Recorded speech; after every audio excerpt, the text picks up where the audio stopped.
Hello all, இன்றைக்கி பச்சைப்பயிறு குழம்பு எப்படி செய்கிறதுன்னு பார்க்கலாம். இது இட்லி தோசை சாப்பாட்டுக்கெல்லாம் ரொம்ப சூப்பராக இருக்கும். அதுக்கு நான் ஒரு அரை கப் பச்சைப்பயிரை தண்ணியில் கழுவிட்டு 10 நிமிஷம் ஊற வச்சு எடுத்திருக்கேன். அதை குக்கரில் சேர்த்துட்டு அது கூட 2 பச்சை மிளகா, 3 பல் பூண்டு, அரை வெங்காயம் சேர்த்துக்கிறேன்.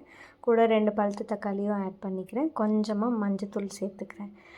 இது எல்லாத்தையும் சேர்த்துட்டு இது கூட 1 டம்ளர் தண்ணி ஊற்றி இதை விசில் வச்சு எடுத்துக்கலாம். நான் 5 விசில் வச்சு எடுத்திருக்கேன். இப்போ பருப்பு நல்லா வெந்துருச்சு. இப்போ இந்த பச்சைப்பயிருக்கு தேவையான அளவு உப்பு சேர்த்து இதை நல்லா கடைஞ்சி எடுத்துக்கோங்க. நல்லா மத்து வச்சு கடைஞ்சி எடுத்துக்கோங்க. இதை கடைஞ்சதுக்கப்புறமா நம்ம தாளித்து எடுத்துக்கலாம். அதுக்கு ஒரு பாத்திரத்தில் கொஞ்சமாக எண்ணெய் சேர்த்து எண்ணெய் நல்லா சூடானதும் கடுகு, உளுந்தம்பருப்பு போட்டு தாளிச்சிட்டு கூட கொஞ்சமாக வெங்காயம், பச்சை மிளகா, கருவேப்பிலை, காஞ்ச மிளகா, பூண்டு இதெல்லாம் போட்டு நல்லா தாளிச்சிக்கோங்க.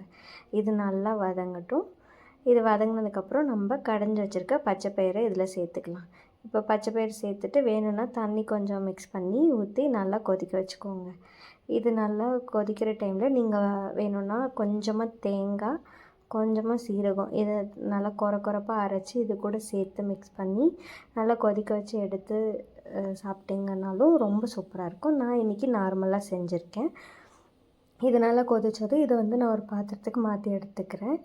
எனக்கு பூண்டோட ஃப்ளேவர் பிடிக்குங்கிறதுனால நான் இன்னொரு தாளிப்பு சேர்த்துக்கிறேன். இது ஆப்ஷனல் தான். கொஞ்சம் எண்ணெய் சேர்த்து எண்ணெய் நல்லா சூடானதும் தட்டி வச்சுருக்க பூண்டை சேர்த்து பூண்டு பொரிஞ்சதும் கொஞ்சம் சின்ன வெங்காயமும் கொஞ்சம் மிளகாத்தூளும் சேர்த்து நல்லா பொரித்து எடுத்துக்கிறேன். இதை நம்ம கடைஞ்சி வச்சுருக்க பச்சைப்பயிறு கூட சேர்த்துட்டோன்னா நம்மளோட பச்சைப்பயிறு குழம்பு ரெடி. அவ்வளோதான். இன்றைக்கி நாங்கள் லஞ்சுக்கு இதை தான் சாப்பிட போகிறோம். ஸோ சாப்பாடு, பச்சைப்பயிறு குழம்பு, அதுக்கப்புறம் காலிஃப்ளவர் பொரியல் இதுதான் இன்றைக்கான லஞ்ச். இது கூட அப்பளம் வச்சு சாப்பிட்டா இன்னும் ரொம்ப டேஸ்ட்டாக இருக்கும். பட் அப்பளம் இல்லை. நெய் சாப்பிட்றவங்க வேணும்னா நெய் ஊற்றி ட்ரை பண்ணி பாருங்கள். சூப்பராக இருக்கும். தேங்க்யூ.